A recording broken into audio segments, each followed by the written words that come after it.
All right, everybody, welcome to our special meeting for steering. I want to thank everybody for coming. I want to thank all the commissioners coming, and I want to thank our delegates for coming. I kind of want to do things a little different. Instead of me introducing you, I'd like you to introduce yourself and tell us what committees you're on, and if you're in leadership, and tell us the committees. That's a big thing for us to know that too. I'm going to start down here with Mike Sparks and work my way down. Yeah, Mike Sparks. Served on the county commission right there, District 11. Anthony Johnson sitting.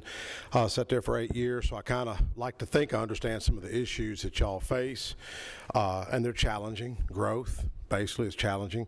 What we talked about 20 years ago, Anthony, we're still talking about today.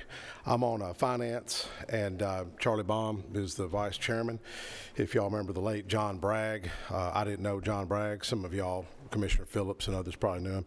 He was the chairman of that committee for many, many years. Very, very powerful position, if you will. Serve on that, commerce and insurance. I was on education last year. Liked education, but it's very challenging, and it's always, y'all may do some fussing and fighting here. Education, we do a lot of fussing and fighting, a lot of challenge, but thank you, Chairman, for the invite, and look forward to y'all's questions. Thank you. Commissioner, Mr. Rudd. Thank you, Craig. I am 34th District, basically South Central Rutherford County, down to Eagleville and Rockville. My committees I'm on are insurance full, insurance sub, transportation full. I'm on local full, local chairman of local elections and campaign finance. Also, I'm on local subcommittee on administrative. And I believe that's my committees. But enjoy serving and look forward to working with you. Thank you. Charlie. Thank you all for having us. My name's Charlie Baum. I serve on the House Finance Ways and Means Committee, and I'm vice chairman of that, and on the House Education Committee. I also teach economics at MTSU, and I was honored to serve on the Rutherford County Commission from 2010 to 2018. It was an excellent experience, and so I'm glad to be back in this room. Thank you. Senator. Good evening. I'm Dawn White, and I have the honor and privilege of serving in the State Senate for District 13, which includes Eagleville, Rockville, Almaville, Blackman, Murfreesboro, Walter Hill, Leanna, and Smyrna. And I serve on education. I am vice chair of judiciary. I serve on finance, and I'm also share the position with Shane Reeves as deputy speaker of the Senate. Thank y'all so much for having us. Terry. Thank you. Representative Brian Terry. I represent District 48, which is the eastern half of Rutherford County. It includes MTSU and the monument for the exact middle of Tennessee. I am the chairman of our health committee, and we have two committees that are below that I'm also on, the health subcommittee, and we have a new committee called population health that will be there. I also serve on calendar and rules. I serve on the insurance committee and the insurance subcommittee, and this year I will have the pleasure of serving on the state committee as well. Senator Reeves. Thank you, Mr. Chairman. Commissioners, appreciate all of you and all you do for our county. I'm honored to be the senator for the 14th District, which was Rutherford, Bedford, Marshall, Moore, and Lincoln counties, but I lost Marshall and Lincoln counties in the redistricting. So now I have Rutherford, Bedford, Moore, and the wonderful people of Woodbury, Cannon County, in this redistricting. Honored to serve with this great delegation up here and what we're going to be able to do together in Nashville. I serve on 3 committees. I'm the second vice chair of health, first vice chair of ag, and I also serve on commerce.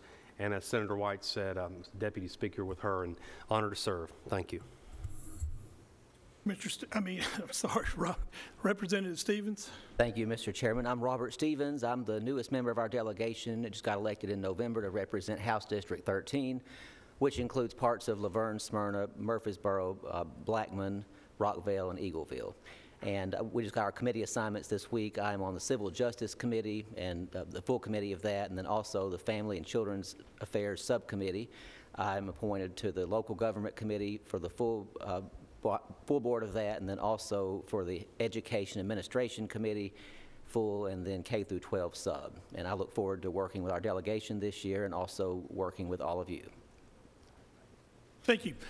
One of the things I've always said when I started as chairman 5 years ago and met with all the delegates, we get caught up in watching Fox News and all these media outlets, and it's federal, federal, federal, federal. But these delegates affect our lives, and the commissioners in here affect our lives way more than they ever do.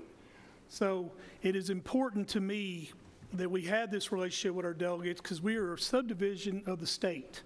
So we have to have a relationship with our delegation up here. So in saying that, just real quick, and I want to ask, and there's no right or wrong answer. I would just like to know from the delegates, do you feel that these meetings are a good thing or necessary? And if so, what ways can we do a better job of it? I absolutely think this is very important. Of course, we love to hear from counties and cities all the time, and I think throughout the year, communication is key. And of course, we're all very accessible. We have emails, we have office phone numbers, we have staff that will answer, get messages to us if we're a committee and cannot answer. So I think the most important thing you could do as a commission is just keep us informed throughout the year. This is a one-time meeting per year. It's great. We get to hear your concerns and what's important to you as commissioners, but we need to keep that line of communication open. Thank you, Senator. Anybody else want to answer that? Mr. Representative Rudd? I agree with the senator. We've been doing this long before, since I was in office. I remember coming to them. The only thing we've ever asked, it's very rushed and very inconvenient to do it in January, and you can't do it in the holidays in December. But we need time. Like we're 2 weeks away from filing deadline for legislation. We don't even have time to research things that you bring up at this meeting, so we'd have to wait till the following year unless we file a caption bill and try to figure it out during session, which is 4.5 months long, or really 3.5 months. So it'd be better if we could possibly move this up every year, maybe October, November, and that way it gives us more time to work with you and ask questions and get legal to answer them and work with State Department, see if we can find a resolution. Because so often we hear things at this meeting, then we can't bring it up during session, and it's forgotten about till the next year. So it'd be better if we had a little bit more time. Representative Sparks? Yeah. No, I think it's very helpful. I stay in touch with Commissioner Johnson and Boyd and Phil Wilson as well. We do a little Bible study, and Pettis, stay in touch with Pettis a whole bunch, and really rest of y'all, Joshua James, Shanto. But, we didn't start meeting with Smyrna as a delegation till Brian Hercules was in there, the town manager of Brian Hercules. Brian's doing a great job, and I tell you, the key is communication. And Brian, I just called Brian just now, and Brian answers the phone. He may be in a busy meeting. He'll take that phone call, just like my pastor if I called him, or just like Chairman Reed if I called him. I know he'll take that phone call. But I did ask Smyrna here recently because we had a good meeting. I asked Smyrna if they're going to meet with y'all. I think it'd be good County Commission meets with Smyrna officials, or County Commission meet with Laverne officials, or Murfreesboro as well. Because all these problems, they're not just unique to Smyrna, Laverne, or Eagleville, or Rockville, or Murfreesboro. We're all in this together, and whether it's me fighting traffic from Nashville took an hour to get here. Well, no, it took about an hour and 15 minutes, or the landfill, or the convenience centers, or schools, or public works. There's always areas to improve on, and I think all y'all have my cell number, 525-3198, and call me anytime. But it's definitely helpful, Chairman. Thank you. Anyone else? Yeah, thank you. I'd like to echo what everyone else has said as far as this particular meeting. I think it's good for constituents to see us all in a room discussing the issues that are pertinent here to Rutherford County. But I also want to let the constituents know that it's not just the meetings here, but the phone calls that we have, the text messages that we have for different issues. They're out either between the commissioners or the mayor. We're always there's a line of communication that's there, and you know, the more communication that we have, the better. And as Representative Rudd said, you know, a lot of times some of the things that you guys may need or you guys may have on the agenda may require some appropriation or something like that, and oftentimes it's getting that information to the governor before he puts forth you know, the budget that we're going to be discussing. I think that's important as well. So yes, for the constituents, I do think this is a good meeting, but they need to know that we also have communication going on year-round as well. All right, thank you. So it's kind of like it'd be a good thing if we start making these October, November meetings. So I'll make sure to take that in consideration. Also, I see no reason for us not to do that. Let's get on to our questions.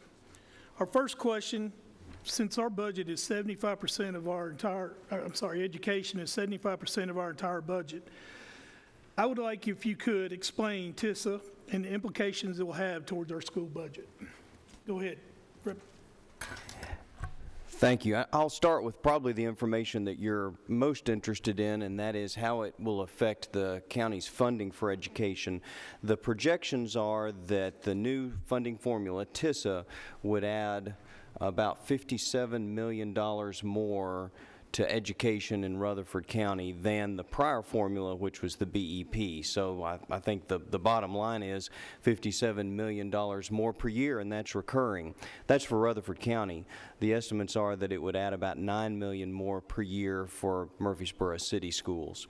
That's really the biggest financial increase or windfall that I can think of going back to 2010 when I first got involved with the commission. I can't think of anything else that is a bigger financial injection than that. Just to put it in perspective, we're going to discuss in a little while the County Powers Relief Act, and we made a legislative change a couple of years ago that added $4 or $5 million, or that was the projection. This is $57 million, so it's a big increase. I'll also provide you some details on how the funding formula works. I don't know to what extent you're necessarily interested in all these details, but the funding formula has 4 different components. Maybe I should start by saying it's supposed to be more simple. It's supposed to be simpler than the prior formula, BEP. Even though it's supposed to be simpler, this still may sound a little bit complicated. There's supposed to be 4 funding components. The first one is called direct funding, and it's where the state provides each district funding per student, and the amount is $6,860, and that's a per student amount. And then the second component adds to that for certain kinds or categories of students. For example, if you're an economically disadvantaged student, then you get 25% more. The district gets 25% more. If you're a student that has a learning disability, you get a certain percent more. Now, there's a lot of different learning disabilities, and they each come with a percentage increase. One example might be dyslexia, and it comes with a certain additional amount. Now, these first 2 components, this base $6,860, and then these additional amounts that go with certain kinds of students, I should say that funding is paid 70% by the state and 30% by the local government. So there's a local match. It's a 70-30 split. That's supposed to be more generous than the BEP formula, which I think had splits that across the state averaged something like 65% from the state, 35% from the local government. So a 70-30 state-local split is more favorable than a 65-35 split. But you've already heard the bottom line figure where Rutherford County is going to get more money, so it's probably not a surprise that some of the details here are going to have to be more favorable to Rutherford County. And then the third and fourth funding components are components that don't involve a local match. The first 2 have this 70-30 split. The third and fourth components don't have local contributions. They're just money from the state. The third component is called direct funding for the state for certain things. For example, in this next fiscal year, the state is going to be providing $500 per student across the state for K through 3 literacy initiatives. It's going to provide $500 additional per student across the state for 4th grade tutoring. It's going to provide $185.34 for each student across the state who would take the ACT. Those are items in this third category. It's called direct funding from the state, and there's no local match. And then the fourth and final funding part is called outcomes funding. And I don't know that it's really that different than the direct funding component. The fourth component, this outcome funding piece, is also funded directly by the state without a local match. It's designed to it's designed for the state to incentivize certain things, like if certain levels of achievement are met, then the state will provide more money, outcomes based. And let me kind of conclude this description by adding one more piece to this analysis. In either the third or fourth piece, I think it's in the fourth piece as an outcome, fast-growing counties are potentially able to get some additional funding. The latest number that I've heard is $30 million in additional funding across the state. That has to be divided across the state for fast-growing districts to use for capital projects. I think it's kind of interesting that several members up here over the years in different combinations have carried legislation to try and add state funding for capital projects in fast-growing districts. The legislation never passed. It was voted down by folks in rural districts who were shrinking in population size. But the legislation that I remember most frequently, the most recent versions, had a fiscal note of $30 million. I think it's kind of interesting that even though the legislation didn't pass, the governor in his TISA formula sort of took that idea and co-opted it into this funding formula so that this next fiscal year there's going to be $30 million for fast-growing districts. So the legislation didn't pass, but maybe it did in sort of an indirect way. Senator White. Representative Baum did a fabulous job explaining it. It's kind of complicated. One thing that we did talk to the Department of Education, and of course it goes in for the 23-24 school year. The new formula will go in effect starting in August. They are pulling for your budgetary projections and what you need to work with budget. They are pulling the information from Rutherford County Schools and Murfreesboro City currently and looking at IEPs, what services a student may need to see if the weights, and that's 25% extra of the roughly $6,800 that is the base. And those numbers will be out within a month or two to know exactly. Of course, the $58 million is an estimate of what, when we passed this bill, what we thought Rutherford County was going to get, and roughly $10 million what we thought Murfreesboro City was going to. But in around a month or two, they should have the exact numbers just for y'all's budgeting standpoint and for y'all to figure out with budgeting aspect of what y'all need. Representative Terry. Thank you. And Representative Baum does a great job of explaining this. And previously, the funding formula is the BEP, and as I was showing the senator, I actually had one of my interns do a BEP for dummies and put that down for me because it was so complex. And I saw some of you guys out here taking notes, and if anybody's watching at home on this, there is a website on tn.gov, and it's about the funding, and it's a 12-page frequently asked questions. And so if you need to refer to that, there's different links on that that can explain TISA a little bit more for you guys or for those at home. Thank you. Senator Reeves. I really don't have much more to add other than one unique component of this is that families will be able to go online when this is fully implemented on the TISA website, look up their child and see the exact amount of funding that's going to their child and all the different bases and weights. So I think that's a real customer service step in the right direction.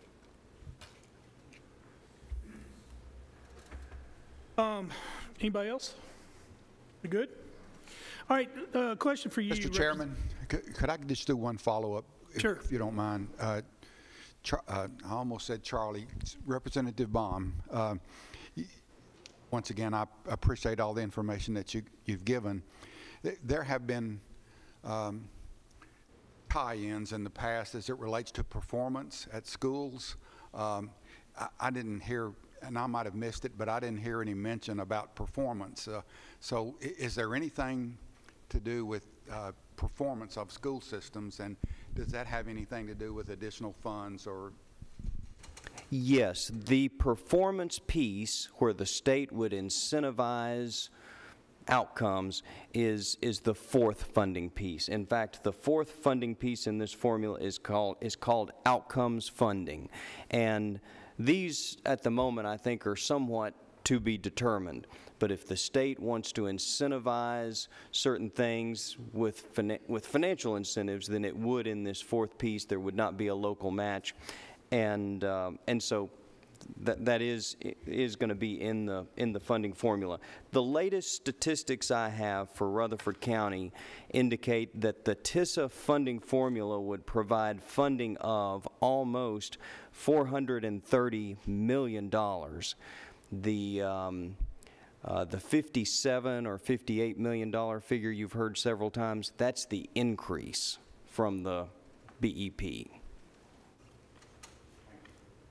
So is that recurring? Recurring, yes. I'm going to, if Chairman Dodd, if you wanted to ask anything. Okay. Yes, sir. All right, let's move on. Yeah. The question I have is, I believe when we were first getting some details of this rolling out, it may have changed or it's just better explained at this point. I had made several notes about, at some point, 4 years of some type of additional funds for capital projects that might go on for I wrote down a couple of times explaining that there might have been, like, for 4 years, a certain amount of money towards capital projects. And I said, maybe that's just the way it was explained incorrectly months ago. Is there any other additional money except for the funding, anything for that? No? Yes. I think the funding for capital projects for growing school districts would come in this fourth category. There's about $30 million for that, but it's not for Rutherford County, it's for the whole state. And I think there are certain criteria that would have to be met. I think the district has to have grown by at least 2% 3 years in a row to be eligible. And then if you are eligible, then you could have a piece, your school district could have a piece of that $30 million. Other than that, I don't think that this TISA formula provides funding independently or separately for capital projects, but of course when you get this per student funding that we're talking about, presumably some of that would be used to build schools, but there's not a separate line item to build schools above and beyond what we've described.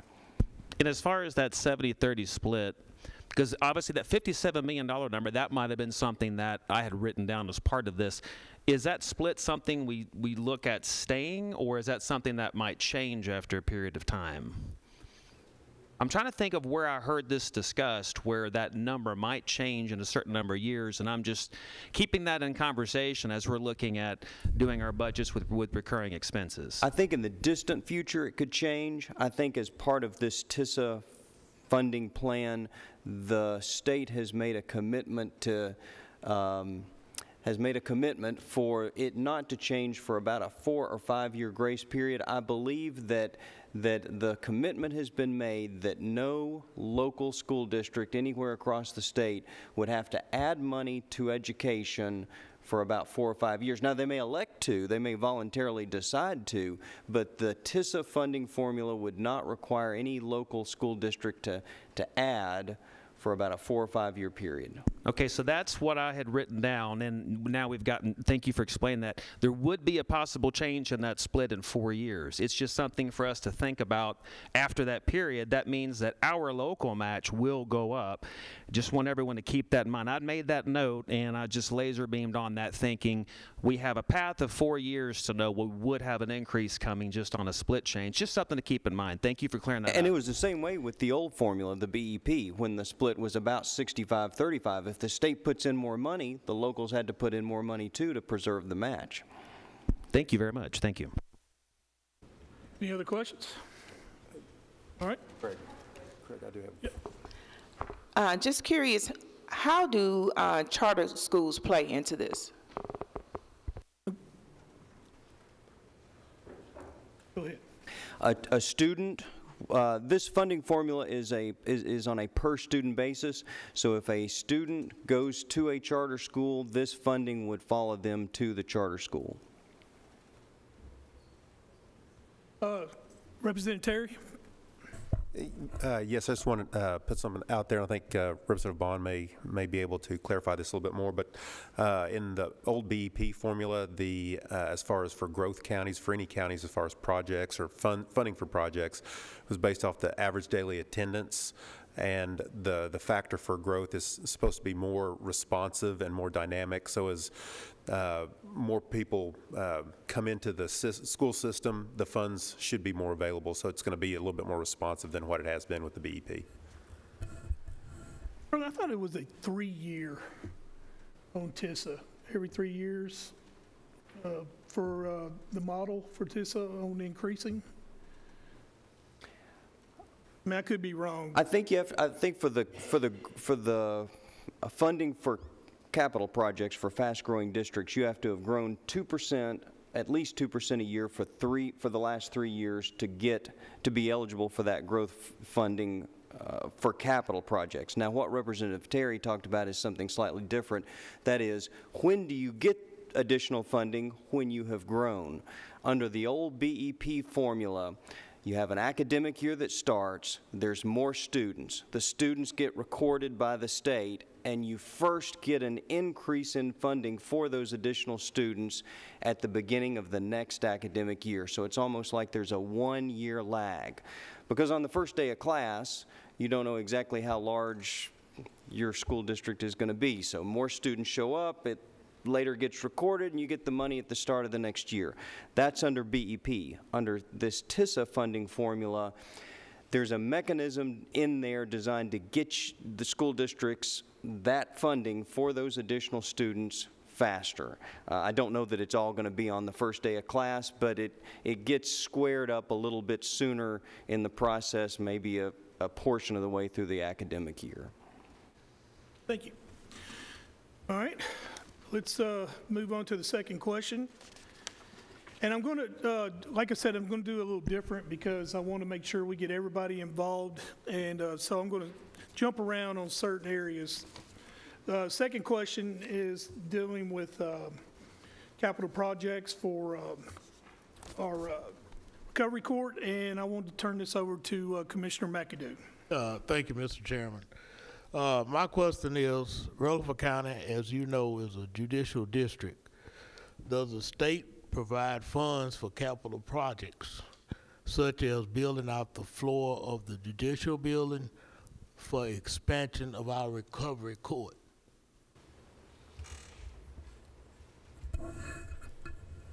I'll take that. Mr. Stevens? Thank you, Mr. Chairman. I'm sorry, Robert. I am very used to that. State Representative Stevens. It's okay. I'm very used to that. Just call me Robert. That's I'm so easier. sorry. So the code says that it's the duty of the county legislative body to erect a courthouse, jail, and other necessary county buildings, and the county buildings are to be erected and kept in order and repair at the expense of the county under the direction of the county legislative body, and it may level a special tax for this purpose. Now, that said, I did reach out to the budget director and asked him if there were any grants or funds available in our state budget for projects like this, and here's what his response was. We typically support recovery courts with recurring dollars, of which we are the beneficiaries of that in Rutherford County, but have provided one-time funding to residential recovery type courts to help with build-out occasionally. So I took that to mean that the answer is that we probably don't have a pool of money for that type of project. Let me go to Commissioner, and then you, Senator White. Yeah, they do not normally in that budget. However, like recently I did, and we've done for other local, whether it be for emergency equipment or for other buildings, I recently got $150,000 with Senator White approved for the Eagle Fire and Police new building. We put a budget request in at the end of the year for excess money, and we can present the case. That's the only way I know that it can be funded. Same way we put grant money in for senior citizen centers and new county libraries and things like that. We just have to ask for it any outside the behind the budget, they call it. If there's money at the end of session, we just go and plead our case. And usually about 10 to 15% of them are approved, the rest aren't. Senator White. Thank you. We contacted the Department of Mental Health and Substance Abuse through the state of Tennessee to ask just for this. Of course, they give grants that are for our 3 courts, the drug court, mental health, and veterans court. And they say the grants are only used for personnel and operating expenses. Of course, our DUI court is through a federal grant. So their suggestion through the department, through the state of Tennessee, for mental health and substance abuse was to look at a federal grant. It is currently not open, but it's the Substance Abuse and Mental Health Service Administration, and it's part of the U.S. Department of Health and Human Services. And they say occasionally they'll open those grants up, and that would be for your building or for your build out for another courtroom for a recovery court. Anybody want to elaborate? Real quick, who all attended the drug court graduation last week? Raise your hand. Had several commissioners there. Real proud to see it. Mayor Carr gave the best speech he's ever given, and I told him that.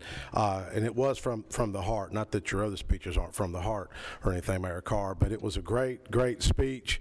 And I like what you said. We need to expand that, and we need to be aggressive. I'm talking militant aggressive on expanding it.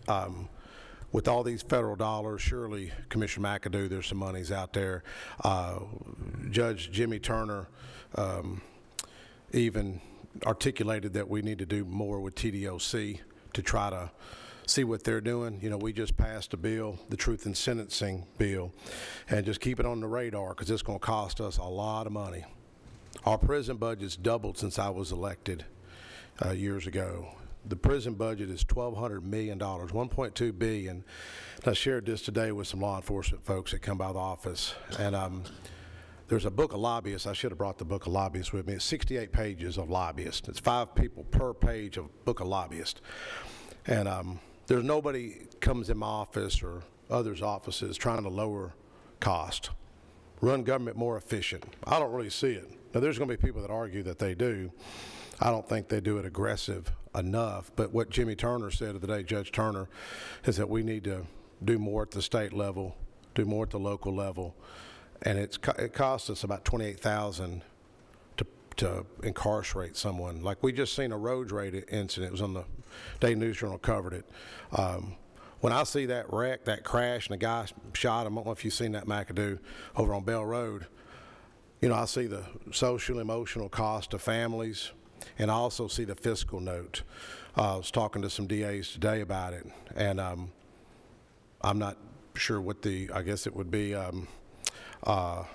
first-degree murder, McAdoo, on that road rage incident, and I think it was on the front cover of their paper just yesterday. That fiscal note's probably going to be $600,000. $600,000 to pay for that. And we see the juvenile crime that's on the rise and the mental health problem that's on the rise. That's all correlates to crime, mental health, addiction, those areas that your fine Chairman Craig Harris has been kind of leading on. I appreciate that, Chairman, because it's affecting families. But we just can't continue to build bigger prisons, incarcerate more people. You can't hire the correctional officers. We've given them big raises. They're still down. Your jail has got serious issues. As y'all know, I forgot what that elevator is going to cost to repair, if they can even find the parts for it. So these areas are real serious. I don't know how to solve it. I don't know how to solve broken homes, broken families. I don't know how to encourage men to be fathers and mentors to their families. And that may be on the verge of preaching a little bit. But I just see the things that we've been doing the past 20 years aren't really working. We've got to shift the paradigm. And y'all heard that with, and I think, Hope, you were there, and several with John DeBerry yesterday. You know, John DeBerry was at the mountaintop speech the night before Dr. King was killed. And he talks about changing the paradigm. So, you know, it's some serious issues. And going back on the TISA model, I've had a bill on increasing counselors in the school system, bill on nurses. Under the TISA, the new funding formula, we're going to get more of those, especially in the Title I schools that we have in the north end of the county. Met with Dr. Sullivan 2 weeks ago about the de-escalation with these kids, these young people making better decisions. And he mentioned how much money we're going to get more, but it's just bad. I mean, it scares me for the future of this country. And I know that, I'm hoping y'all are worried too, because I'm telling you, it's getting really scary. Just finished the Sheriff's Academy, and I like what one of the officers said. It's sad what he said. He said, look, if you get a road rage incident, don't be going off on nobody. Don't be, because you never know what people are going to do today. But the TISA, it's a whole lot better than the BEP funding formula. Thank you. All right. Are you good, Mr. Chairman? Yes, sir. Okay. Let's go to number 3. As you know, we are in a very serious situation with our landfill here in Rutherford County, and our chairman of Public Works, Mike Cush, has been leading the way for us. And Mike, I'm going to turn this over to you. Thank you, Chairman, and welcome everybody. You know, we don't like to think about trash. If we ever shut all the gates at the convenience centers, or if the city ever stops picking up your trash at your house, then it'll get pretty serious. But we are facing a lot of challenges, and the Public Works Committee, 6 of the 7 are in attendance tonight. We have been very diligent over the last several years looking for solutions. And with the potential close of Middle Point Landfill in the near future, and a technology to create the amount of diversion of our municipal solid waste that we desire, not out there at the scale we need at this point, we have elected to build a transfer station or a material handling facility. The question has become, are there any programs federally or from the state that have that recycle warm and fuzzy feeling out there that we might be able to get some funding to help pay for a transfer station or other technologies as we proceed down the road? Because we're trying to, you know, not just put waste back in the ground, particularly not in Rutherford County, but to do something with it, divert it into some kind of an energy or reusable source. And I'm just wondering if you're aware if there's any programs out there from a financial standpoint that we could perhaps maximize by turning trash into something useful. Representative Terry? I'm sorry. Guys, y'all got to work with me here, all right? Representative Stevens and then Representative Terry. Thank you, Mr. Chairman. I reached out to TDEC and asked them for information about possible grants that they have or federal grants that they were aware of. And they had 2 choices for us. The first one is called the Solid Waste Infrastructure for Recycling Grant, and that's a federal grant. Again, that Solid Waste Infrastructure for Recycling. I can email this to Mayor Carr or to Rachel to distribute out to you. And that comes through the U.S. EPA. And I looked at the website for that earlier, and based on what Commissioner Cush was talking about, I think that you might qualify for applying for that. Do note that the deadline is February 15th to apply for it. So if you do want to pursue that, you might want to get on that pretty quickly. And then he also said that TDAC does offer a convenience center grant that can be put toward this type of project. However, the grant was awarded in September and it's currently closed. And he hopes that they're able to do that again in the next fiscal year, but they do not know yet because we don't have a budget. So those are 2 possible areas that you might consider pursuing. Representative Terry? Thank you, and I would like to know from Commissioner Cush, what amount or what type of, what's the cost that it could be for these this transfer station? What are we talking about? Well, let's just in round numbers say $8 million. $8 million. Okay. You know, the best time to ask for, you know, I will say that, you know, I've had several meetings with the governor on solid waste, and obviously multiple meetings with TDEC.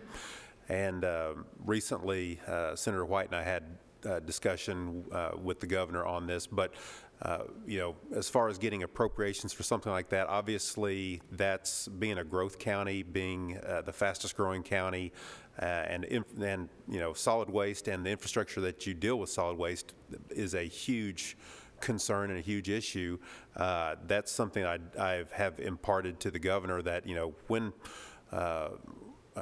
the landfill does close, you know, if you don't start planning now, what's going to happen at that point in time. And so I think talking with the governor, getting it in the budget as an appropriation, or you know, whether this year or, you know, next year's budget or something along those lines, I think something, you know, we're going to have a huge surplus this year. I don't know where all he has those funds allocated, and we'll see as the year goes along how much extra funds we may have. But that may be something that you know, we talk about, you know, meeting with you guys, but perhaps, you know, having you guys come up there and explain the issue to the governor and our finance committees, and whether there's funds in the budget for it this year or maybe next year. That's something that I think that we could help with, and that you guys could potentially have as something that could help with building a transfer station.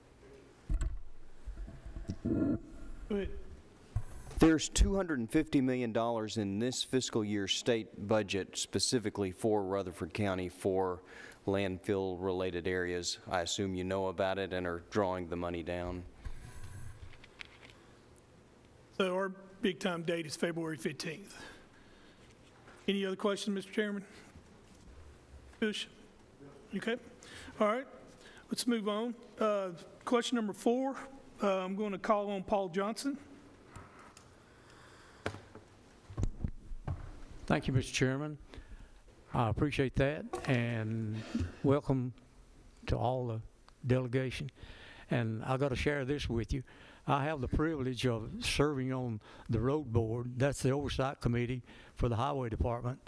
And I represent the 13th, 15th, and 16th districts. And I started my 23rd year in September, and this is right down my alley. We can very well brag about the roads that we have and the highway system that we have, over 900 miles of highway that we have to look after. So my question is, what is the status of TDOT highway projects in our county, such as Salem Highway, Franklin Road, 231 South, Thompson Lane, and Jefferson Pike? Representative Rudd.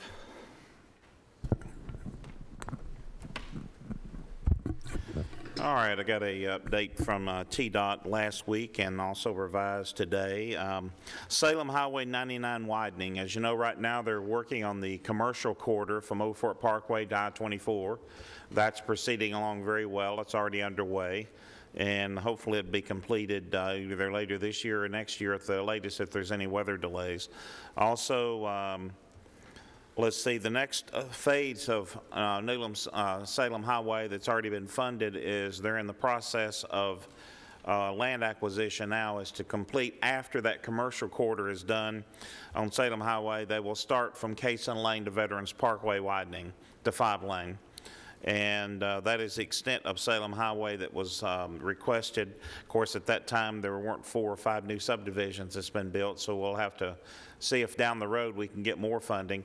A lot of people ask me, so, well, we need it now. And I said, well, Old Nashville Highway is far more populated between Murfreesboro and Smyrna, and they're still on 2 lanes. So it's all about traffic volume and available funding. And TDOT right now is almost exclusively funded through gas tax. The gas tax is going down each year or not increasing to a level because of electric cars and more fuel efficient cars. And so we're now looking at coming up with, I have a funding formula, and the governor has one that would increase out of the either surplus funds or out of the budget to increase general funds for TDOT. And then occasionally we lobby, as I'm lobbying now, for about 4 different projects in Rutherford County to get more things funded. Additionally, let's see, excuse me, Jefferson Pike widening, that is nearing completion. They're working on the bridge right now.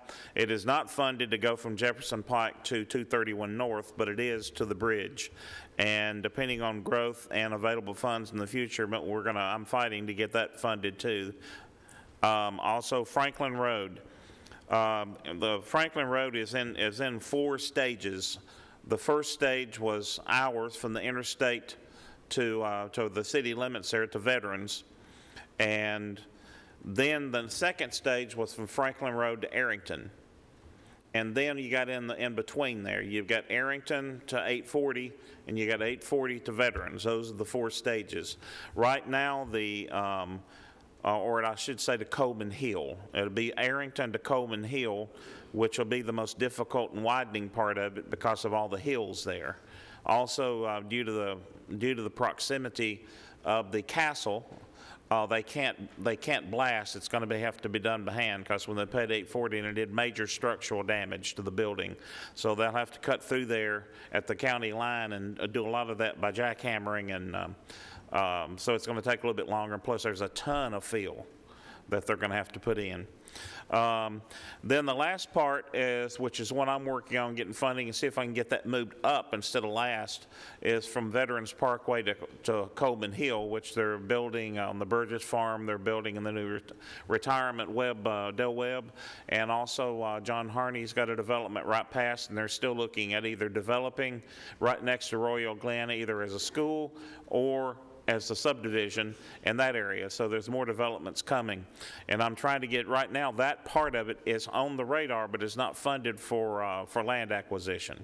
They've done engineering, but they've stopped at that point. So we're trying to get the state budget or a separate general fund allocation for that.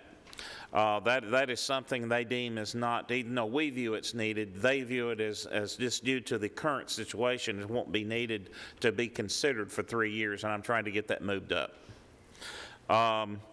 Next would be, let's see, looking at Thompson Lane in the city of Murfreesboro from basically where the old Cummings Sign Company was to 231 North. That has been funded, is my understanding. The city, it was delayed due to the pandemic and engineering, widening of the bridge over Stones River.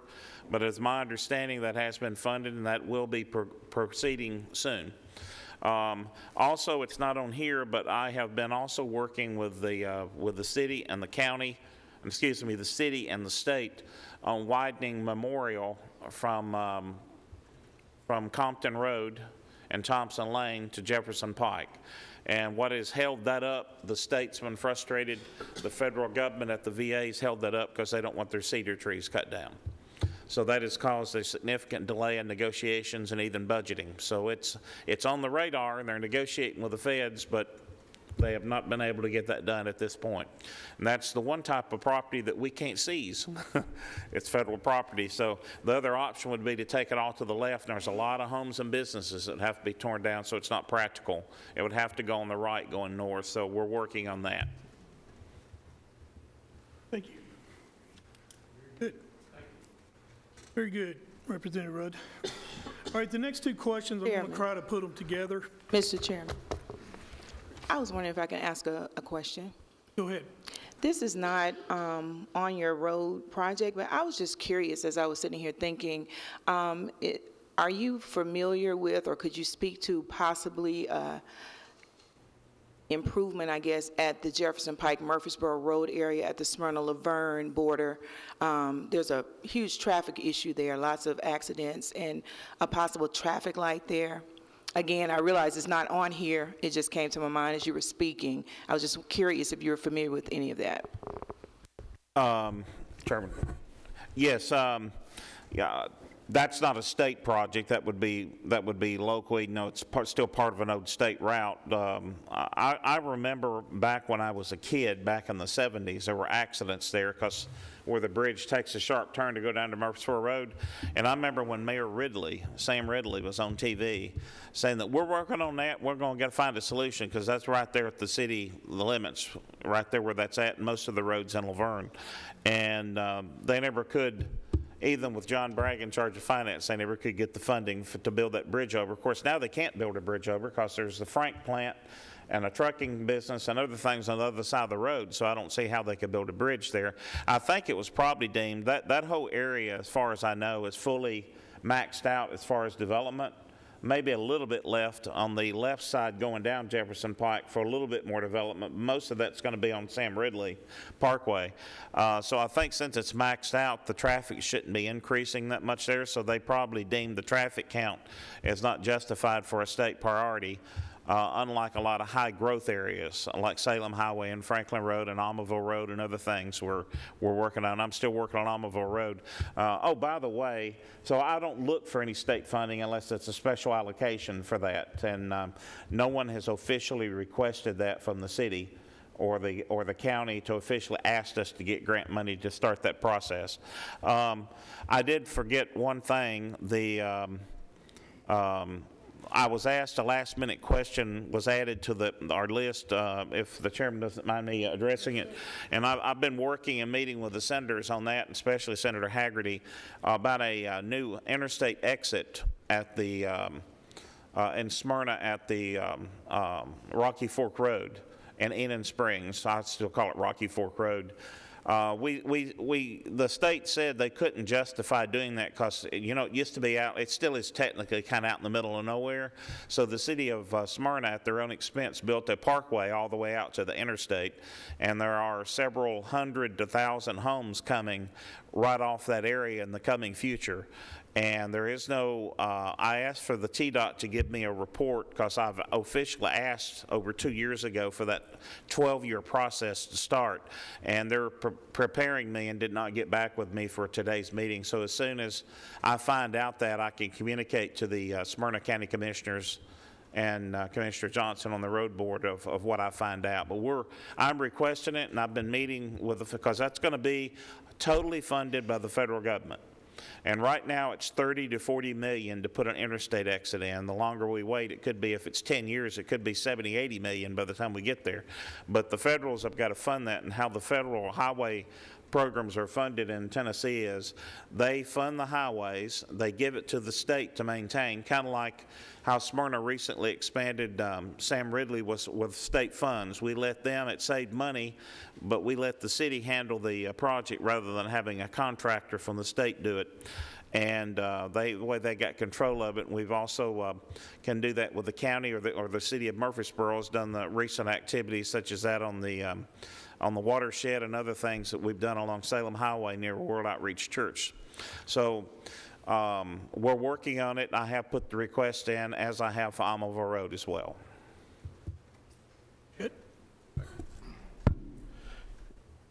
At that intersection you're speaking of, I think there's been 2 fatalities the past year and a half, maybe 15 months.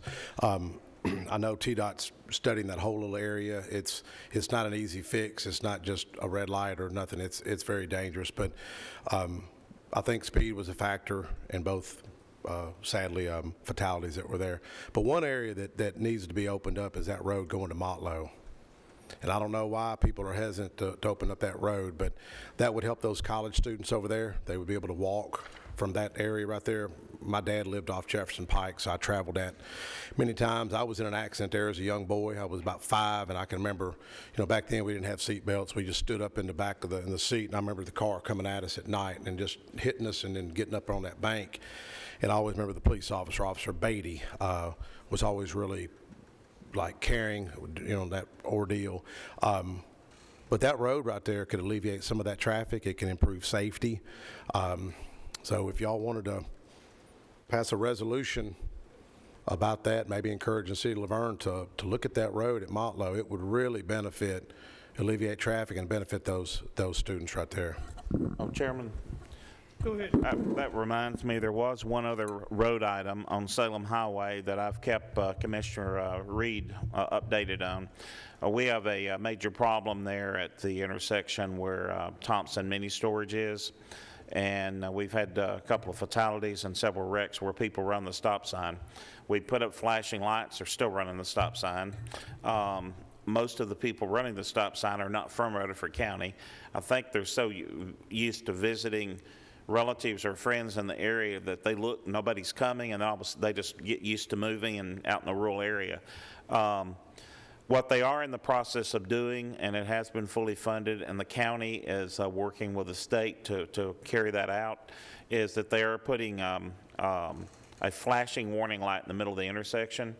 That's already been funded. The engineering work's already been done. The contract was already put out last year. That work, if it hasn't already begun, it's supposed to begin the 1st of the year or late December or 1st of the year. And then it's all the electrical utilities and all that's going to be put in, and then it's going to be put on hold for about 6 to 8 months because there's a backlog of getting the utility poles to hang the light. So it should be completed later this year at some point. Good. All right. Now we're coming to me. So I have 2 questions. The first one is I want Senator White. She's helped me so many times, and I have the utmost respect for her. And drug-related deaths were up 20%. And we seem to see this problem is not getting better. It's getting worse. So my question is, what actions are the state taking to combat this? And Chairman Harris, I do appreciate your passion for this. I really do. You can tell you have a heart and a passion for this, and I appreciate you bringing it to the forefront because a lot of people, if it hasn't touched your life, if your family's life, they want to sweep it under the rug and not talk about it. So I commend you for bringing it to the forefront and talking about it. So thank you for your passion. The Mental Health and Substance Abuse Department was created, and it has an annual budget of about $500 million a year. It has around 1,800 employees full-time to work on mental health and the substance abuse that's plaguing Tennessee. Of course, a lot of the substance abuse is related to mental health. So when this department was formed, it was formed in the thing of we need to tackle both issues because that is a root cause is mental health. They work this department, and the commissioner of the department, Commissioner Williams, works with around 1,200 nonprofits all over the state. Some of them are faith-based, some of them are nonprofits, but help with mental illness and substance abuse. And so they actually contract with nonprofit faith-based initiatives to try to get people help that they truly need. And this department serves around 350,000 Tennesseans annually. So, you know, it is with 7 million people in the state of Tennessee, 350,000 people they serve annually is quite a bit of our population. And then there's so many out there that's not seeking help. And I believe that this department will receive more money. I think mental illness is something that we didn't talk about years ago and is now being brought to the forefront. And our governor is addressing mental illness as well. And I'm very proud to serve with Governor Lee on that issue. And so I believe we'll see more and more money being spent with the Department of Mental Illness and Substance Abuse in the future as well. Anybody else? All right, Chairman, right here, over here. Hey, now I want to compliment the Sheriff's Department with that STOP program. I finished the Sheriff's Academy for the second time. I went through it when I was a young county commissioner and went through it a few months ago. And I really like I wish I had the officers' names with me, but I don't. But I'd encourage y'all to complete the Sheriff's Academy. I think they're fixing to start another one up. I believe Chairman Phillips may be in May. And I know it's hard for all of y'all to attend, but that STOP program, I had them come up to the legislature. We showed a movie by my friend Kerry Farr. He made a documentary called Hope Lives in Hohenwald. You could pull it up on YouTube. Kerry interviewed Evander Holyfield last year about forgiving Mike Tyson for biting his ear off. Okay, it's a neat video. Just Kerry Farr, YouTube. Hope Lives in Hohenwald, but the sheriff and Chief Lowry sent some officers up there with the STOP program, and that's one initiative right there that y'all can be proud of. You know, can that be expanded? Can we expand more counselors in the school system to deal with this? Because most of this addiction is trauma-based when you go look at it. One of the issues I took on as a lawmaker, and it's lonely sometimes, was childhood sex abuse. You know, I didn't really want to talk about it, but a local resident kept bringing it up to me. And you go back and look at the correlation between drug addiction and even incarceration and childhood sexual trauma. And therapy, I don't think it's a bad thing. For some reason, people think therapy is a bad thing. You know, I think it'd be a good thing. You look at what it goes back, look at what it's going to cost us to incarcerate these folks. I remember touring the women's prison several years ago, and it was ironically, got talking to one of the inmates, and she was from my district, got hooked on pain pills from a car wreck, and we hear that all too common, just maybe a knee injury or some kind of an accident, and they get on these pain pills. But trauma is real. When you go study this, study ACEs. The last email I got from Dr. Linda Gilbert, and I think I shared this with y'all. I've shared it at the Tennessee General Assembly at least 10 times. We had an opioid mental health town hall, and Dr. Terry was there, Chairman Harris, and several others, Mayor Ketchum and others, both school superintendents, and Linda was there. We had a lady come in. She was holding a picture of her son. She was a young mother, and I say young, in her 30s, and she put the picture down of her son. And I said, no, ma'am, get that picture, hold it back up. And she said, my son overdosed on fentanyl, a little 19-year-old boy. And the letter that I got, and I meant to email it to y'all today so y'all have a copy of it, but the letter that because I asked Linda, Dr. Gilbert, what's the silver bullet? What is the silver bullet? We all want that silver bullet. If there's one thing what tool you can use in a toolbox, and she said, Mike, the behavior problems of these 6 to 9-year-olds are like something I've never seen before. And she said they're disorderly disruptive. And she goes on to compliment the state that the state is trying to look at placement for these students. But you talk to any teacher today, and I know some of y'all have spouses that are educators and daughters that are educators. You go talk to them and look at the childhood behavior, look at the maybe many times lack of accountability. And we had that when I was in school, when y'all were in school.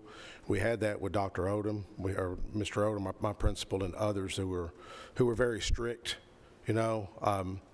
But as y'all know, we're having a tough time retaining and recruiting good teachers.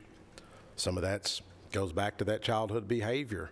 I don't know how we're going to solve all the problems, but I know that the TISA funding formula, like I mentioned earlier, does address some of that in the areas of therapy. As the chairman, he gets it, he understands it. You were at that event earlier this year, the big, what would you call it, Composium with Rhonda Rush, Jolie, Shipley, over there at the faith-based, what's the name of the church, the Recovery, they call it Recovery Church. Faith Baptist. Yeah, and the sheriff had a presence there. Several vendors were there. Celebrate Recovery was there. Teen Challenge was there. And it gave me hope for the future, because I worry about where these things are going. I just had a grandchild 2-3 weeks ago, and I'm really worried what kind of environment she's going to grow up in. And I know y'all care about this, but I appreciate the chairman fighting a good fight on this. Thank you. Representative Terry. Thank you, and again, I do appreciate your efforts on this, and I think it's important for everybody to understand that and understand the problem as far as from overdoses and from fentanyl. And you are correct. I think 2021 it was a 26% increase in overdose deaths. They don't have the numbers back for 2022 yet, but in understanding the problem, you have the on-ramp from patients that may get addicted, and then they look to go to the street for heroin or something like that. And then you have the illicit market with fentanyl, carfentanil, and those drugs that are coming out here. And a few years ago, under Governor Haslam, we passed the 10 Together legislation, which was to help, it had 3 parts to it, but one of the parts was to help decrease people going onto that on-ramp as a patient. And we have actually, the speaker and I, he was the chairman of health, I was sub-chair at that point in time, and we put some patient protections in there and more individualized care in there But and we also wanted a report back mid-10 together to give us a report on how that's going. And that came out in November, December of 2021. And it showed that things were going in the right direction and that it was doing what it was intended to do. And actually, the CDC came out with guidelines this year, which were fairly in line with individualized care and things that we did in Tennessee. The 10 Together Act is going to sunset this year, and so that's one of the discussions that we're having, is extending that sunset and seeing what we can do as far as individualized care and helping providers in this situation. The issue from, and Senator Reeves is going to help with that as well. The fentanyl, the illicit fentanyl, that's an issue, and we had a meeting today with Senator Blackburn, and the issue, if you understand, coming from China, going through Mexico, you know, President Biden, we have an open border down there, and she told us the amount of fentanyl, enough to kill 70 million individuals through the state of Texas, has been seized. And that's getting into the states. We're all a border state at this point in time, and then it's getting to our communities. And, you know, as an anesthesiologist, obviously, fentanyl is probably the most common opioid we use in surgery, and it is a great drug from that standpoint in hands that know how to use it. But those on the streets, you know, there's an article today on Tennessee Star. Children under 14 are dying from fentanyl poisoning at a faster rate than any other age group. And this is something I imparted on the senator. It is, to me, it's an act of terror. 70 million people could be killed from this, and we need to treat it as such. And I don't know what all the governor's going to have. He's going to have some legislation as far as, I think, for the opioids, as far as extending the 10 Together, but he may have some other things in there. But it is a major problem, and we need to treat it as such. I want to move on to 7.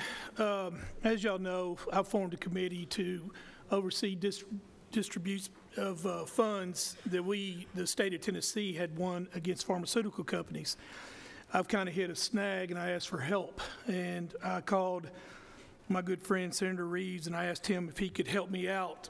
And I'm going to let him talk. But the state of Tennessee was awarded a settlement against pharmaceutical companies that would greatly benefit our county. The infrastructure on how to apply these funds and track them has not been established. Rutherford County has proposed to partner with MTSU to create this infrastructure. Our question is, can you help the county to pay for this infrastructure without using our proceeds? Senator Reeves? So I don't want to harp anymore on the problem we've got into. When I first ran for office and I was sitting in this very room in 2018, we just passed the Tennessee Together, which is prevention and treatment and law enforcement. In 2018, we had 1,818 Tennesseans die. 2021, we had 3,814 Tennesseans die. So we're going in the wrong direction, rapidly. And I don't know if it's the fentanyl situation. You know, I know when COVID was going on, people had a hard time getting access to treatment, but we've got a major problem. And I think I'm just convinced more and more that I'm not sure how much we can solve from the state level. I tend to think this is going to have to be done on a local level. I mean, it's a city by city, county by county, neighborhood by neighborhood, school by school. It's getting to the point nowadays we've got to be on the ground on this. This last week I met with Mary Shelton, and Mary oversees the Opiate Abatement Council. She's the one that's looking at all the money that came in from these lawsuits, all the money that's coming in the state and how it's going to be distributed. She oversees it, and another gentleman named Stephen Lloyd, who's the Chief Medical Officer of Recovery, and sat down with them. And Chairman, I kind of explained the efforts that you and others are taking on right now to try to work with MTSU to try to get good data on how to spend this money. And it seems to me that we're the only county in the whole state that's actually this far out in front of this. She was shocked that I was bringing her in at this point, saying, well, by all means, let's find a way to work with Rutherford County, let it be an example if it can be. She told me this, and I guess, you know, ultimately we'll have to see if it plays out. She said in the month of February, we have $1.5 million coming in February. And Chairman, I don't know if you've confirmed that or not, but there's already that much money coming in February and a lot more. But your big question is, can we help the county to pay for this infrastructure without using our proceeds? And I think the answer is, it's an all hands on deck. That's how I feel about it. anything and everything we need to do from a federal level, county level, city level, state level, to ensure we have the money here in Rutherford County to deal with this. I'd love for us to be the shining star in this, you know? A lot of things Rutherford County does very well, but wouldn't it be great if we were the county out there around the state everybody else was looking to, because we actually had things moving in the right direction. So, Chairman, I applaud you, applaud the rest of you, and you know, let's get to work. Thank you.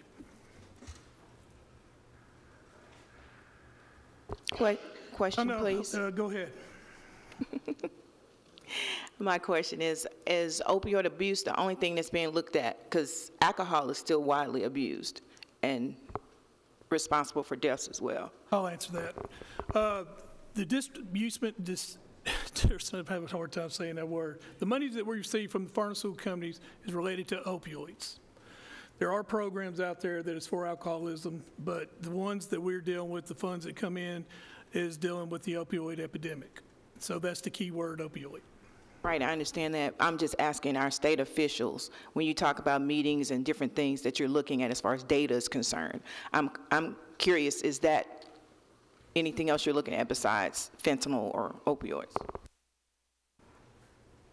I mean, I think it all kind of blends together. I just know specifically this is what we're looking at right this minute because of the direct impact it has and because of the abatement money that's coming in. But, you know, alcohol is always going to be a problem for us, so we don't need to take our eye off the ball on that.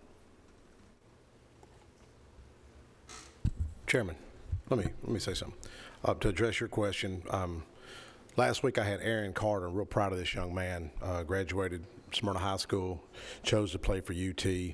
Good young man. Had to meet with Randy Boyd, the UT president. Randy gave him his personal cell number.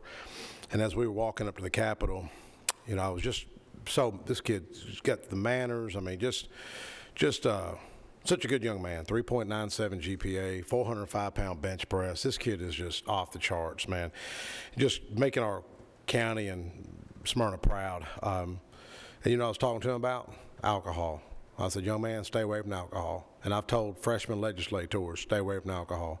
I've seen a lot of folks get jacked up with alcohol. It's not marijuana, not that I'm advocating for marijuana, but I mean, it's alcohol, you know, and it's just free and wide open, you know, and I'll make a prediction in 2 years, we'll probably have a freshman legislator get in trouble, and it'll ruin their career. I've seen it, because a lot of times you don't get second chances. You know, when that happens, boom, your career can be over with. So alcohol is a big issue. We need more public awareness. So while I'm thinking about it, y'all have got, you know, your channel 19, maybe do some public service announcements. I've got a young man coming on the radio with me next Sunday night, giving his testimony. Tyler Bowman, y'all may know Tyler Mitchell Bowman. Awesome testimony. He started a little treatment center out in Normandy. I think it's called Brooks Healing Center. But that young man turned his life around. It's got a great testimony. It'll be on at 5. But maybe do a public service announcement and start having testimonies on there. Someone that went through Celebrate Recovery, someone that went through Teen Challenge. Maybe y'all ought to host, like I did, a town hall in Smyrna. It'd probably be the first Rutherford County town hall dealing with opioid and mental health ever hosted. You could host it right here. So I'll challenge you 21 county commissioners and the mayor to host a mental health and opioid forum.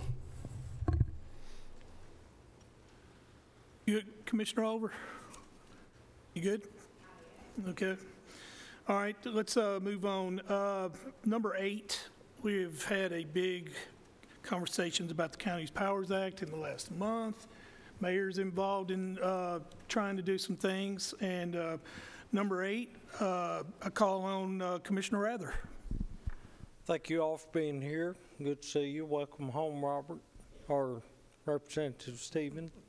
Mayor Carr's been given funds to hire lobbyists to get rid of, I think I'm going to have to add something in here, to get rid of or eliminate parts of the County Powers Act. How do you see this going? And if we do that, are you going to support that? And if not, why not? Is there some hidden trap out there if we do this? So that's my question. Representative Baum? Thank you for that question, Commissioner Rather. The state legislators don't want the federal government telling us whether we can raise our taxes like our sales tax or not. We believe in states' rights. And so I understand why local government officials and commissioners don't want the state telling them whether they can or cannot raise things like development taxes. And so I understand theoretically where you're coming from, and philosophically I agree with you, so I'd be happy to support your efforts. Having said that, I think it will, from my experience, I think it'll be difficult to make those changes. I'm just basing that on what several of us have gone through the last couple of years to make the limited changes that we did make to the County Powers Relief Act. You may remember that a couple of years ago, Senator Reeves and I had a bill that moved Rutherford County from a private act to the County Powers Relief Act. The big effect of that was the county went from charging a flat $1,500 fee per development to charging $1 per square foot. So if you do the math, if houses average over 1,500 square feet, and they do, then you can collect more money charging $1 per square foot. We made that change, and we also made a second change in the County Powers Relief Act, which was to move the payments up in time. Under the County Powers Relief Act, this $1 per square foot amount was all paid at the back end, at the end. And the changes we made to the legislation required half of it to be paid when the permit is pulled, and the second half to be paid when the certificate of occupancy is issued. So those were the changes we made, and several of us up here had to negotiate those changes over a multi-year period. We faced opposition. There were times we didn't think that we would find common ground. We eventually did find common ground and got the legislation passed, but I think that you will find opposition from different groups. There will be different lobbyists that will lobby against those that you have hired. Ones that come to mind are the home builders and the realtors. There will also be state representatives and state senators who will not want to vote for these changes because they're going to be concerned that that would appear to be voting for tax increases. Of course, the counter argument is it's the local governments making that decision, but still there will be some folks in Nashville who will vote against it for that reason.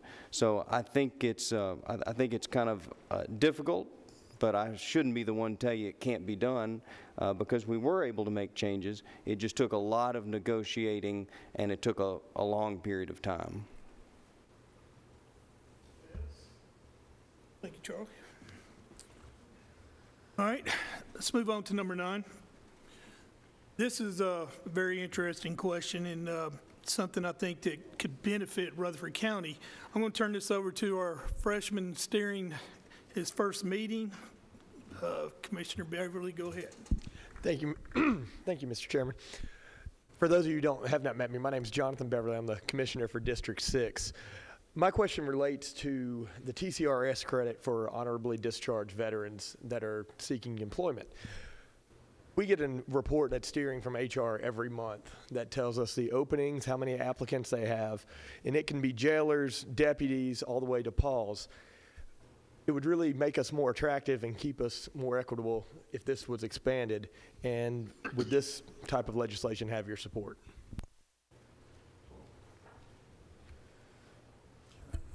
I want it. I totally agree with you. I think veterans need to be put in a higher category than anyone else. Of course, I'm very pro-veteran. I'm the one that passed the bill to have a veterans court here in Rutherford County, was able to fund it. So I've always supported our veterans and always will. A bill similar to this was filed. I pulled the fiscal note on it, and it will have a huge fiscal impact, around $205 million to the consolidated retirement system. The first year, just the local expenses will be over $4 million that you will have to come up locally for it, and it will be around $66 million that the state will have to come up with the first year if this does pass. So, you know, I'm not saying it's not a great idea, but fiscally, I'm not sure this is going to be able to pass. Representative Terry. Thank you, and appreciate your question. And you mentioned Representative Faison, and I spoke with him over the weekend about this legislation. And to the senator's point, he doesn't have specific language on this. He knows that there are issues. Obviously, any bill that we have that comes through is going to go have a fiscal note potentially tied to it, and this is likely going to have a large fiscal note. And so he's got to work on the language and see what he can come up with. So the actual bill and what it's going to finally look like, I mean, I'm all for supporting veterans, but it may be a financial issue that we have to work through. Representative Rudd. To give you an example, when you look at something that sounds great and everybody would be supportive of it, nah, you don't know. I'll give you an example. Last year, I had a bill that would allow certain veterans who received medals, certain medals, to park free at the 4 state airports that have departing flights. And you wouldn't believe the uproar that caused. I estimated it would really cost probably around $20,000 a year. And they come back with $800,000, and then there's millions because kiosks would have to be updated and people from out of state. And I said, it doesn't cost out of state. And everybody, anyway, that was way less than what they're proposing, under $1 million, really under $100,000 a year. And I had to withdraw it because it had no support. That's what we're up against. Chairman, if I could. Right here. Right here. Commissioner Beverly, I appreciate you asking about this. When I first seen it, I thought about the fiscal note as well, but you know, I'd like to see us encourage more veterans going to teaching, especially our alternative schools, get more male role models over there. One of my friends, Lee Ferris, he retired last year, heavily involved. In fact, we're meeting. In fact, I think you may be going to that meeting with me at Smyrna West. I believe it's next week, friend Mark Lewis and some others, about encouraging mentorships and what we can do as a community to be out there. But he's thinking outside the box on this, which is great, but also y'all consider that with when it comes to recruiting teachers and more male teachers in our school system, which I think could help alleviate some of this childhood behavior issues that we're seeing that continue to grow. Thank you. Any other questions? All right. Let's move on to public safety. If you are paying attention, what I'm trying to do is I'm trying to get all of our chairmen to ask a question. I believe that, you know, each committee is very important and for their chairman to ask them. So I want to move public safety on to Chairman Reed. Go ahead, sir. Thank you, Mr. Chairman. Like going into 9th year that I've been involved in public safety here in Rutherford County, I think the last 2 years have probably been the most difficult as far as keeping first responders in our departments.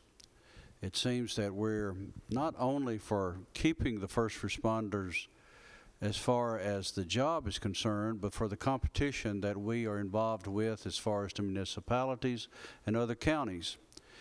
It's a continued challenge whenever a local municipality all of a sudden raises the salaries of their first responders.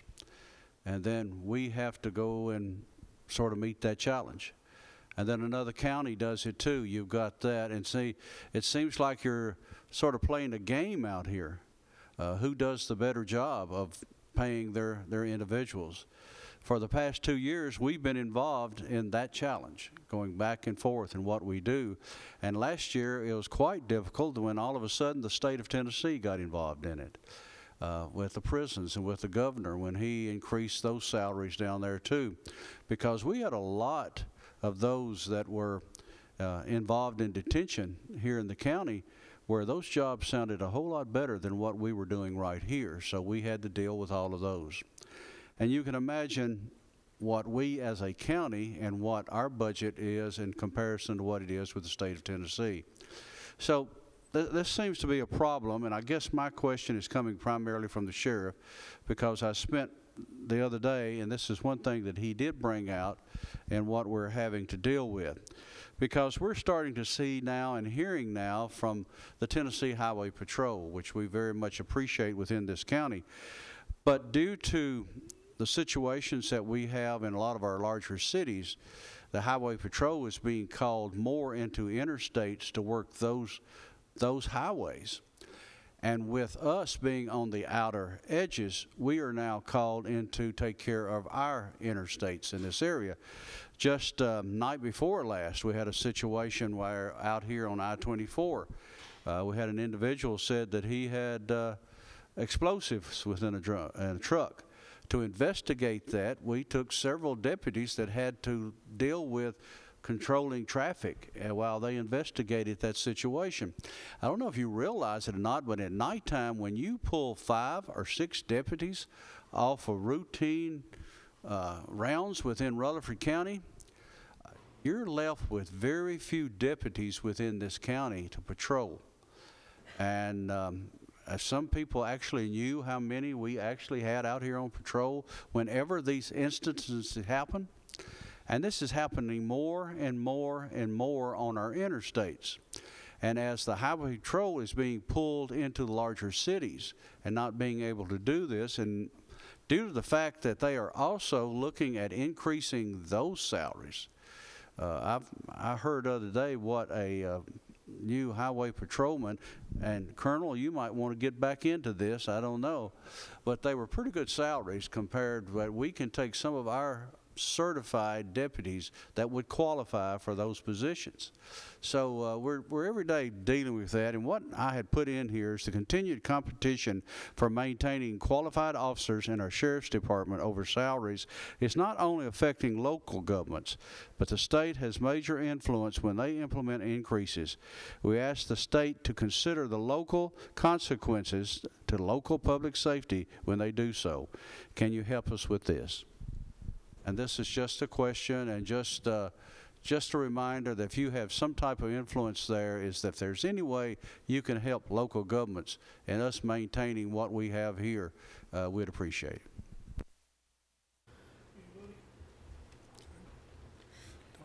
Well, when those raises were discussed, you could be proud of Chief Deputy Keith Lowry, because that's the first thing he told me. He says, "Man, when y'all raise those salaries like that, it's going to affect the counties big time." I've been a big advocate for raises for our correctional officers because we kept losing them. I think the rate was probably 70% we were losing. It's a tough environment to work in. That goes back to doing the Sheriff's Academy. You know, it's eye-opening doing a ride-along with Chris Beach a couple of years ago, doing another ride-along with some officers, and watch the good work they do, but also see how short-handed they are and see the territory that they're having to cover. That good work that I watched Chief Deputy Chris Beach do, change a flat tire for a lady, help push a car off the interstate that was blocking interstate, seeing these deputies do work that I didn't know they did, you know. So it's going to be a challenge with these salaries. It's just, I think this is going to be a challenge. If I'm up here years from now, we're still going to be talking about these issues.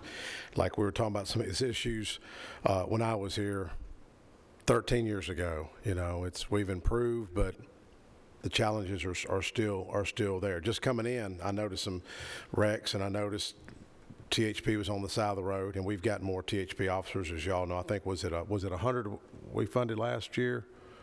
Charlie, was it 100? I think 187. 87 more THP officers were out there, but it's a challenge. But I can say your Sheriff's Department's doing a great job with the work I've seen them do out here, especially trying to enforce a lot of these speeders and people driving erratically like we're seeing more of. Mr. Beverly? This is just more of a comment. In my experience, I've been a police officer for going on 10 years now, and I served as president of the Fraternal Order of Police for the largest lodge in this county for 7 years. I want to commend you all more than anything. You updated the most recent salary supplement for training for law enforcement all throughout the state. In this past year, cadets have been able to attend Toletta, the Law Enforcement Training Academy, at no cost to the local agencies.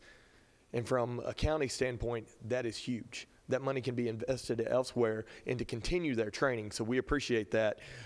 But more importantly, Tennessee is becoming the place where law enforcement from other states want to come work.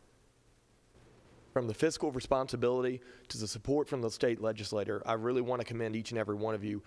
It is being seen nationwide, and the work you guys are doing is getting the attention of law enforcement nationwide and making them want to come work here. So we appreciate the work you're doing, and I just wanted to add on to that. Good. All right. Next question, I kind of worded it wrong, so I'm going to call on Chairman P, and he has a question. Like I said, if we can answer it, please do. But I forgot to put it on there. But Chairman P, go ahead. I appreciate that.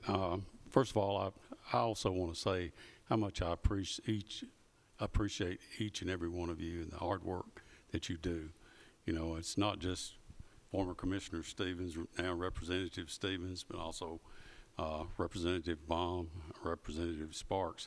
You guys know what we're facing, and I appreciate you're seeing it on your end, and you know where I know where you came from, and you know, especially Commissioner Stevens and Baum from being on our budget, but we're always looking for some kind of help to take care of our budgets, and we don't have many choices other than property tax. Most of you know that. One of the things that I'd asked that could possibly affect our budget, and what concerns me is what I've heard from large corporations from out of states moving into other states and buying up whole subdivisions and using that as rental property. And what happens is you can actually cause the cost of housing to rise and increase. And my question kind of boils down to this: as far as residential rental property. Now, there's a lot of mom and pops out there that are surviving by renting their houses, and this is not aimed at anybody like that, but there is some point where that housing, the number of houses you're renting out, becomes a business. Now, that may be 5. It's definitely somewhere around 50, but that's something I would like for y'all to consider. You know, maybe somebody's got a short answer for that. But, you know, we're always having to look for alternatives for funding. And like I said, I don't like having to go to the property tax every time we have a problem. But, you know, that's one of the questions that I had. Thank you, Chairman Harris. Bye. Go ahead, Charles. Oh. I'm sorry. Representative Rudd? Well, for 22 years, I've been a residential real estate agent with Coldwell Banker, and been active in politics for longer than that. So I know what you're talking about, and I live in the Case-Lane River Rock area, and in my area alone, there's 600 rental houses. I mean, when you look in a subdivision or a particular area where there's 600 rental homes out of maybe 3,000. That's 2 to 3 apartment complexes that are in homes. But here's where we run into issues. It's kind of like where subdivisions were outlawing rental homes. Well, people had bought in good faith, invested their money there, and not every rental home is owned by a corporation out of California or Arizona. They're owned by they're owned by our parents and our aunts and uncles and us. I don't own any rental property, but that invested their life savings to have income coming in when they're retired. So they had 2, 3, 4, 5 homes. Any legislation we pass to outlaw rental properties, big rental companies, we've also got to take care of the local property owners too, because we can't discriminate. So there's where we run into a real tiffy how to handle that situation. And then you've also got rural and suburban counties that would be affected that have a different impact by rental property than we do in suburban areas. And then you got Airbnbs in urban areas. They're not a problem here because it's a different type of clientele. So, but I understand right now we've been lucky because this is a recent phenomenon over the last 5 years. These real estate companies coming in 5 to 8 years, they haven't impacted property values yet because the homes are being maintained. But eventually, we worry that maybe the homes will start being run down in neighborhoods. But again, it hadn't happened yet. We just there's where we require, and most of the rental homes, not all, but most of the rental homes are inside the city, because they get lower. That's where people want to live that rent homes, and that's where the insurance rates are cheaper, and that's where the investors like to be, and for plus fire protection and all that. But I certainly know what you're talking about, but like so many laws, Commissioner P. and others, when we pass something to address one problem, it affects so many innocent people we didn't mean to, so we have to be very careful about that. And that's what we run into with rental property. I haven't found a solution that will withstand congressional muster yet. I understand, and I appreciate that answer too. I think it would be a hard lift anytime we make a change like that. One other question that I had, I'd actually mentioned this to Representative Baum earlier in the year, is when I was campaigning this last year, knocking on doors, I had a lot of people surprise me that complained to me that they wouldn't have bought their home, or they weren't aware that they were within sniffing distance of a landfill. They actually bought their property and did not know there was a landfill that could affect their life if they wanted to barbecue in the backyard. And what my question is we could pass probably a local ordinance, but I don't think that would suffice. For one reason, it wouldn't affect the cities, and part of my district is city and county. But could we make it mandatory to, kind of like flooding, if you've got a house that floods, that has to be a mandatory disclosure when you sell property. Could we make make it mandatory that if you live within a certain radius of a landfill, and that you might at some time get odors from that or smell odors from that? Because like I said, there's a lot of people this is kind of swept under the rug. Somebody that's aware of the smell in that area might not take a buyer over to a certain area certain times of day when they know that the wind shifts and you might get smell there. But I've had people complain from over the River Rock area from our landfill, and that's probably 12 miles away.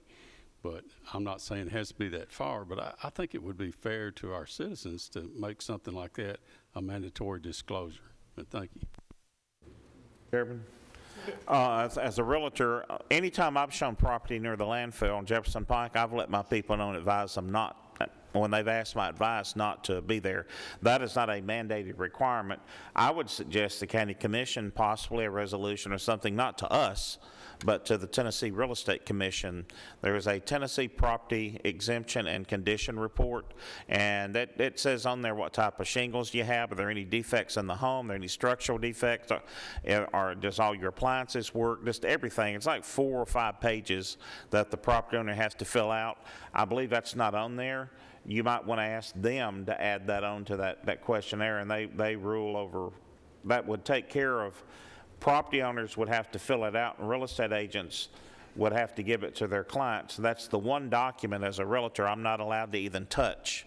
I can explain it to them or answer questions, but I can't fill it out other than their name and address. Then I hand it to them and ask them to fill it out, and I usually pick it up the next day unless they want to fill it out with me. But you might ask if the Tennessee Real Estate Commission can add that to the Tennessee Property Condition Report. Good, Chairman? All right, let's move on. Since our Honorable Representative Bong is Vice Chair of the Budget, this next question will be going to you. What items in the budget, what are the items in the budget that will affect our county? Finance directors, by nature, project tax revenue extremely conservatively. This is because finance directors don't want to go back to commissioners or state legislators and tell them that money they thought they could spend isn't there. And so the finance directors at the state level as well as at the county level, like Ms. Nolan, I remember this, they would project very, very conservatively, and what would end up happening is tax revenues come in more favorably than were projected, almost always, unless there's a large unexpected economic event. 5 or 6 months into the current fiscal year, the state is collecting revenue that's about $1 billion more than projections. And so I think at the end of this fiscal year, the state's going to have some additional resources to use in some way. This last year, our emphasis was education, and the state put about $1 billion more into education, and we've talked about that. It came in the form of this TISA formula, and you know what Rutherford County's cut of that is. I predict that this next session, the big emphasis will be roads and infrastructure and transportation. I think that's of interest to the governor, and so I would look for some additional resources to be allocated in that direction. Education's still important, but it got such a big chunk last year. I don't think education will be the #1 issue in the budget like it was this last year. Thank you. All right, we come to our last question. So, we're going to start with Robert Stevens. So, if you have any, but what legislative items are you working on for this year? Thank you, Mr. Chairman. And again, we appreciate the opportunity to come and meet with you. For this first year, I definitely want to build relationships, learn the process, and earn the respect of my colleagues. I think that's going to be the most effective thing that I can do to move forward. But I do have several bills that I'm filing. The first one is going to be to eliminate the state adoption litigation tax to make the case a little bit cheaper for those looking to do adoptions. We're a pro-life state, so we need to have policies that reflect that, and hopefully that bill will be able to pass and make it a little bit easier for people to do adoptions. I've got several bills that deal with the court system and how different types of civil cases work, which might bore you, but they are things that I think can make it a little bit easier for people. I have a House joint resolution that I filed this week that strongly urges Congress and our president to close the southern border, to stop the flow of fentanyl and illegal immigrants coming in that we just have no plan for and no way to control. We have got to get their attention. If the federal government's not going to act on illegal immigration, then we need to take a stand and do what we can here locally as a state of Tennessee to fight back against that. And then also another issue that was important to me and I heard about over and over on the campaign trail was school safety. And I want to look to see if there's any revenues like from the new sports wagering or other creative ways that we might be able to fund grants to local school districts for training, supplies, or just enhancing safety in general. So I'm still working on that last one, but those are some of the things that are important to me this year and that I intend to support and sponsor. Thank you. Senator Reeves? Thank you, Mr. Chairman. Commissioners, again, I appreciate all of you. Appreciate your service. It's been a long night, and very much look forward to working with all of you. Very much honored to be a senator, and I'm excited about our delegation. I'm proud of this delegation. I think you can see with the group that's sitting up here, we've got a lot of different backgrounds and talents and strengths and abilities, and I think the 7 of us, you've got 7 voices in Nashville now in the General Assembly, and I'm excited about what I think we all can do together. You know, as I mentioned earlier, with my district changing, losing Marshall and Lincoln County, picking up Cannon, I now have represented 6 different counties. And every county's got its own chemistry and its own culture and its own history and its own problems and its own ups and downs. But I've just about decided there's 5 things you got to get right. And if you get these 5 things right, you can seem to make it. You got to get education right, whatever that means. You got to have something to do with health care. Got to get your health care right. You've got to have infrastructure, roads and bridges and utilities. Number 4, you got to get public safety right. And number 5, you got to have jobs. And if you pull any one of those 5 things out, it just hurts the county. And I say that to you because when I look at those 5 things, Rutherford County does all 5 of those pretty good.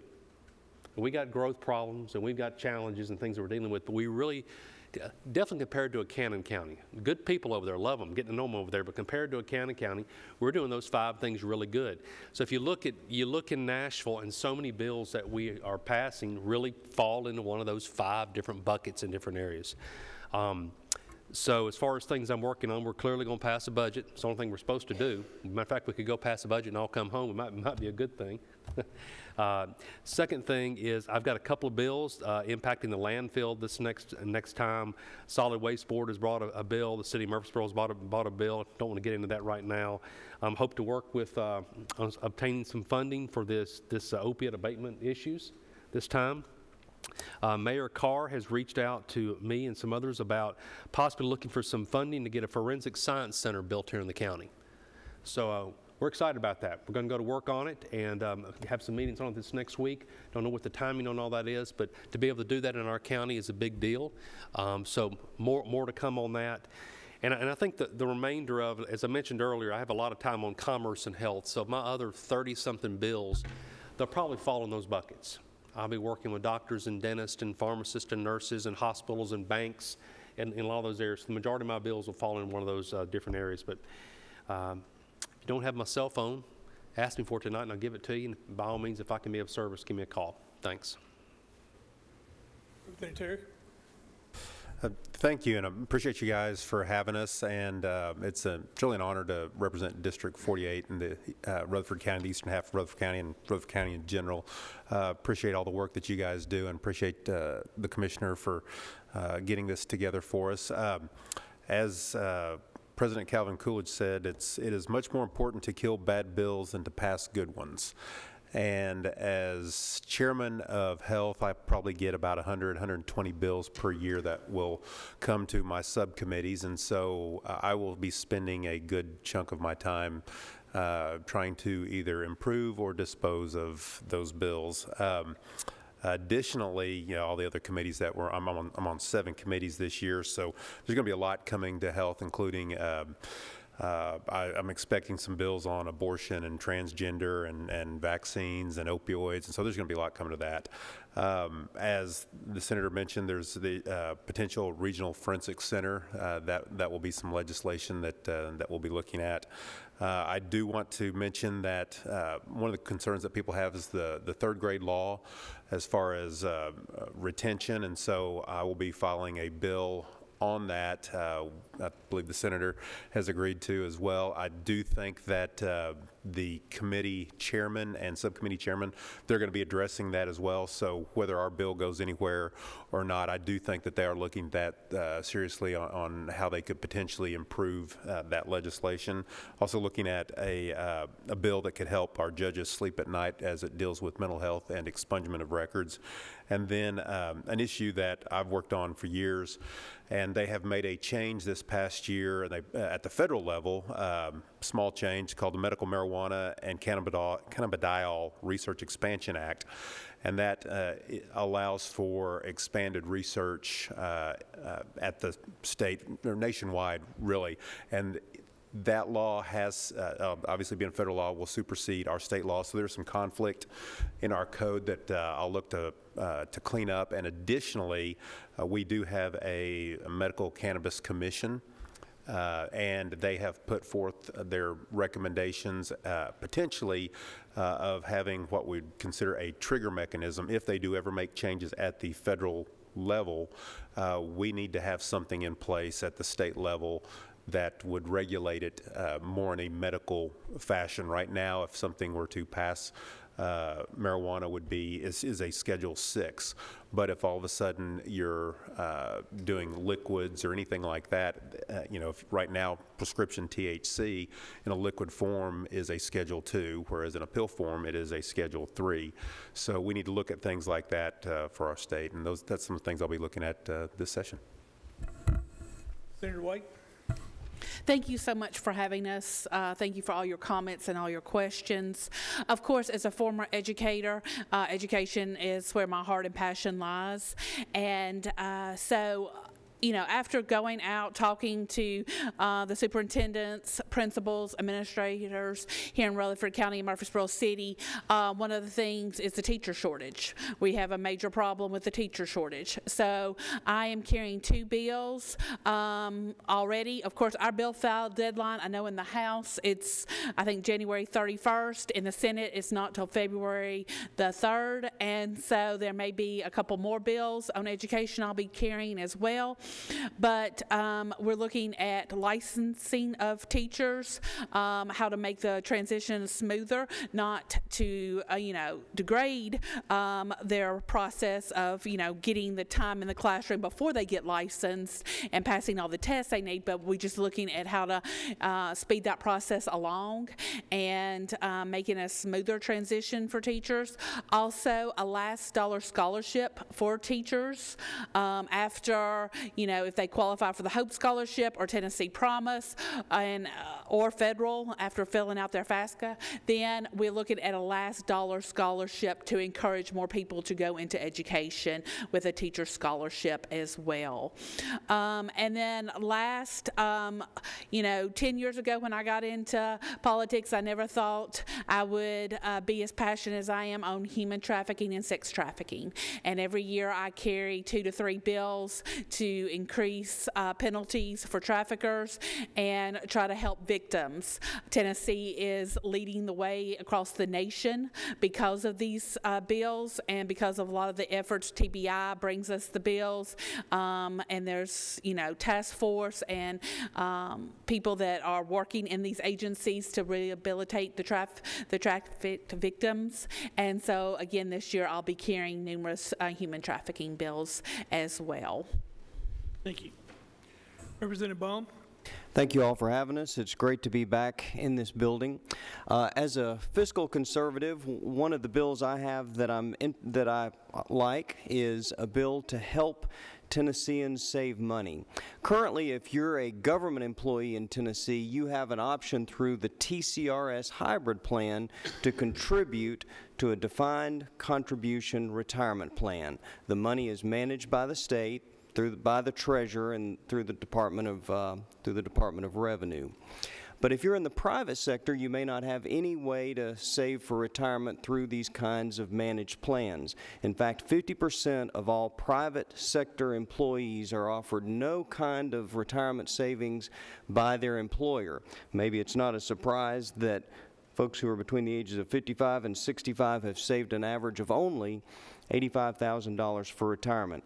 These individuals aren't prepared for retirement financially. They aren't prepared to deal with medical emergencies. They don't have money saved for that.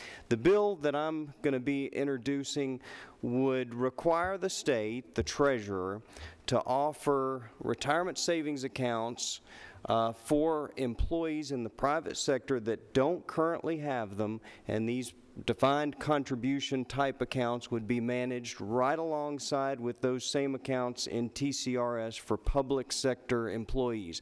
The treasurer's already doing this. He's just doing it for government workers. He can provide this same service for private sector employees who currently don't have those opportunities. And I want to mention one other thing. I'm concerned about litter. I don't have a solution for this problem, but I'm interested in your all's ideas over the course of the next year. As we drive to Nashville, we're frequently stuck in traffic.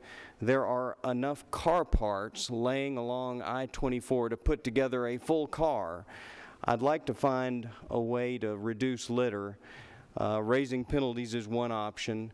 If y'all have any other options on ways we can get crews out there working to pick up the trash, I'd be interested in that. I don't have a bill for that issue this session, but I think it's a local issue, and I'd be interested to hear what y'all have to say. Thank you all for having us. Again, I thank all of you for having us too. It's been a good informative meeting. Thank you, Chairman Harris. I'm actually, normally I'm the one up here that carries controversial news-breaking New York Times legislation. I don't plan on that this year. I've cut way back this year, although there could be one that could draw some, depending on what comes out of legal.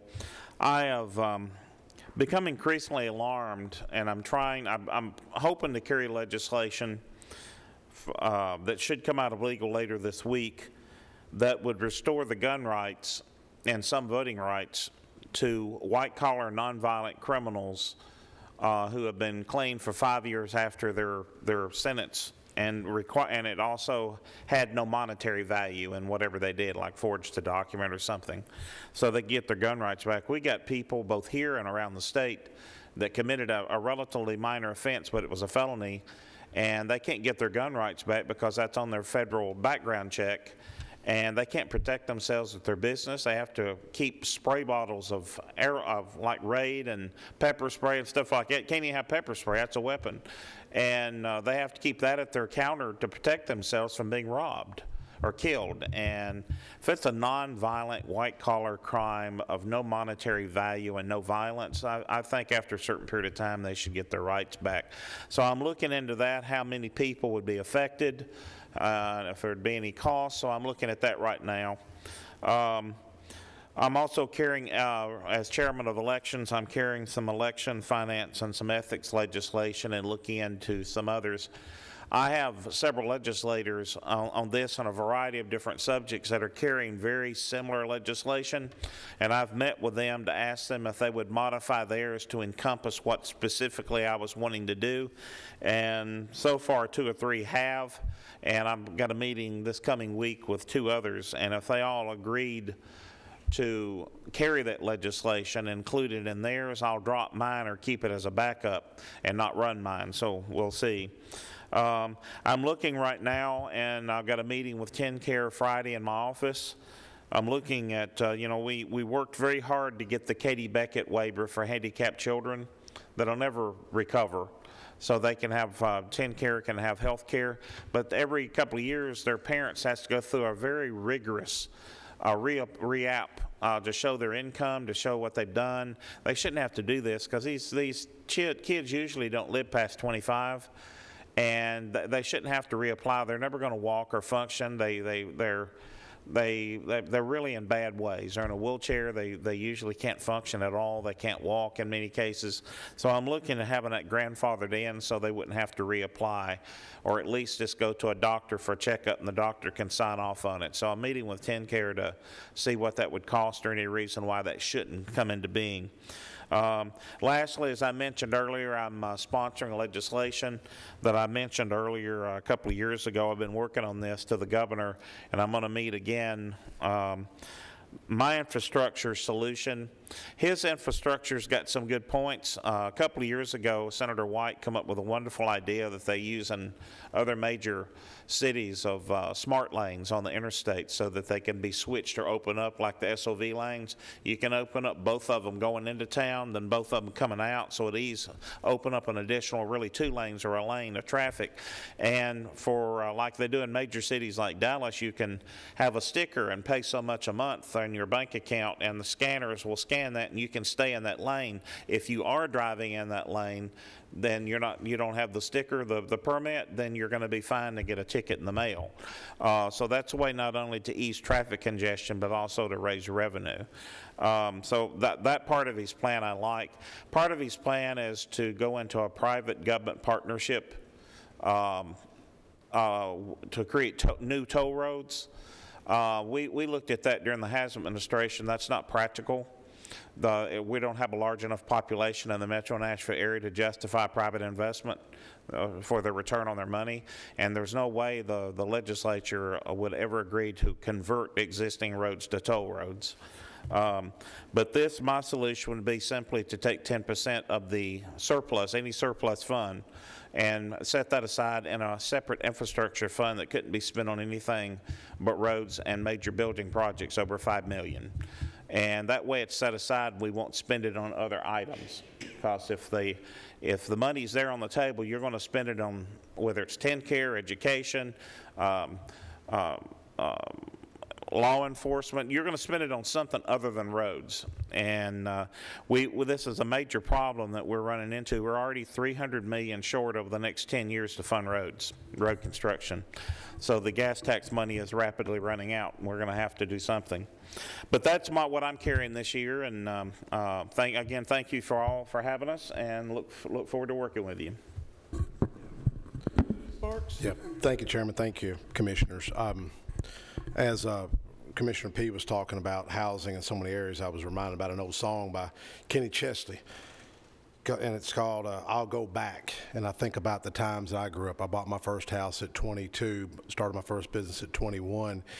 Today, you'd be hard-pressed to buy a home at 22 years of age. You'd be hard-pressed to buy a home in general today in this county, as Commissioner Wilson could attest to. But Commissioner Beverly, you brought up a good point about the training. I think we allocated $3 million more. The Corrections Institute, the training academy was in my office this week. I've got legislation. I'm wanting to see if we couldn't get principals and assistant principals to go through that same training to de-escalate. That's why I went through the Sheriff's Academy. When I seen what happened in Nashville on I-65, when you had, 20 officers standing there, and that's how they de-escalated it. I know I'm not in that officer's shoes, so I can't speak to what's going through his mind with all those officers, but that situation could have been handled somehow better. So I think encouraging others to go through that training of de-escalation before we have some kind of a problem, and that's why I want to encourage y'all to go through the Sheriff's Academy. I even encourage my fellow lawmakers, just do a ride-along. I don't know how many in Nashville took me up on it, but just do a simple ride-along. The de-escalation, as you know, with the Sheriff's Academy, they'll put you through, and you're in that moment. It's not easy. It's not easy to see what those officers are dealing with. I've got a bill, I ran it last year, cutting tax off gun safes. I think I shared with y'all last year. It sunsets June 30th, but I seen where that young musician was killed, that 23-year-old musician, Kyle Yorlet. I don't know if y'all seen it, but I went to his funeral, and it was one of them, Commissioner Murray, it was kind of one of them deals that I felt like the Lord wanted me to go. Didn't know this young man, but he was killed with a stolen gun. A lot of these guns are getting stolen out of folks' vehicles. Homes are not locked up. Could that have saved that young man's life if that gun would have been locked up? Maybe so. But running that bill again does have fiscal note, but thankfully all the lawmakers are very supportive. If y'all have any elements of ideas for gun safety, incentives to try to get stolen guns off the streets, it's a huge issue. The next crime in Nashville will probably be committed with a stolen gun, I will argue. I do have something controversial. It's a juvenile justice bill. You spoke of the New York Times. Well, the New York Times was down here at the Election Commission, if y'all remember, trying to interview some folks. I've got a bill talking about juvenile justice that would require legal counsel or parent or guardian custodian to be present. I ran this bill, ironically, about 7 years ago, and I couldn't get much support on it. I was told that if my bill would have passed, what happened in Rutherford County wouldn't have happened. That cost the taxpayers, I think, $6 million, was $11 million, and I think they negotiate down to $6. They ain't a lobbyist in Nashville fighting for that issue. By the way, it's a conservative issue. I don't like it when I see my taxpayers' taxes continue to rise, these seniors that are having struggles, and I know y'all don't want to raise taxes, but that situation costs the taxpayers money. We should all care about that issue. Got a bill about K through 12 chronic absenteeism. One of the areas I hear with teachers and the local LEAs is they need to have a different option on how these kids are considered truant and suspended. Hopefully this bill will give them a little bit more teeth. So if any teachers or administrators are watching, my cell number is 525-3198. Another area is I had a bill on school nurses. I don't see I have a need for that because the TISA funding formula is going to address that. Got another bill that is controversial. I hope the media covers it. It speaks about lobbying. You know, you've heard me talk about this bill. I've run it every year. When I sat in that chair right there, I watched top officials get a $10,000 pay raise. I said, this ain't right. And the mayor blamed it on the state of Tennessee. Well, I get to the state, found this bill. The bill, if it would have passed, it would have saved $22 million that would have went back to your county. The counties with fast growing, because these folks are mandated. It's a mandate that they get an automatic pay raise. Me and the mayor's talked about it. He's not going to fight it. I don't think the sheriff's going to fight it, even though it frees their raise. This is transparency in government. There's no lobbyist that's going to lobby for efficiencies. Here's the irony, folks, and this is what I want y'all to know. In your budget with the county, you're paying for lobbyists already. You're already paying for that. Ask your budget director, show me the numbers, show me the numbers. Here's what's going to happen. Now, they're not going to come face me in my office on this legislation that saves $1.7 million, by the way. What they'll do, they'll go talk to other people on the committee to fight it. If you want to know more about this, watch the bill from last year, Representative Moon. I think this things need to be transparent. This is transparent. It really upsets me when I've got taxpayer-funded lobbyists that will work against me on this bill that would have saved $22 million. what y'all ought to ask, and the lobbyists get mad at me, by the way, because they go back and watch this. They all hear about it. It's poking the bear, and I'm doing it on purpose, by the way. Ask those lobbyists what they've done for y'all, Commissioner Boyd. Ask those lobbyists what they've done for you, Chairman Reed. Ask them, show me the money. Show me how they've saved you. What have they done for you lately? I promise you, if I spend money, I know what I'm getting in return. Another bill up here is an opportunity scholarship bill. This bill would save y'all millions of dollars, but it's controversial. It shouldn't be controversial. What it is, it's an opportunity scholarship bill. The monies would follow the child. You wouldn't have to build another school if we pass this. I can't do this on my own, folks. I need y'all's help. Pass a resolution encouraging us, because here's what this bill would do, Chairman Phillips. What this bill would do, 25% of those dollars, maybe 10%, maybe 20%, Commissioner P., would stay with the local LEA. Give that parent a choice. Empower that parent. If that parent wants that child to go to St. Rose School, Ezel Harding, if they want to go to another, school choice basically is what it is, but it would save y'all money. The next school, what was it, Commissioner P., was it $108 million to build? 108? I mean, this is unsustainable, folks. You don't have to have a doctorate degree like Representative Bond here to know this. It's in your face every day. We're going to be talking about this next year with the same old problems, trying to use the same old solutions to combat them. Einstein had a quote about that. Let's look at this. The bill, if my bill's bad, tell me why it's bad. 25% of those monies can stay with this county commission to fund law enforcement, to fund those deputies. It shouldn't be controversial, but here's what will happen. The media will make it controversial. They'll make it controversial. So y'all help me on these issues. I can't fight this alone. I can't fight taxpayer-funded lobbyists on my own, so I need your help. All right.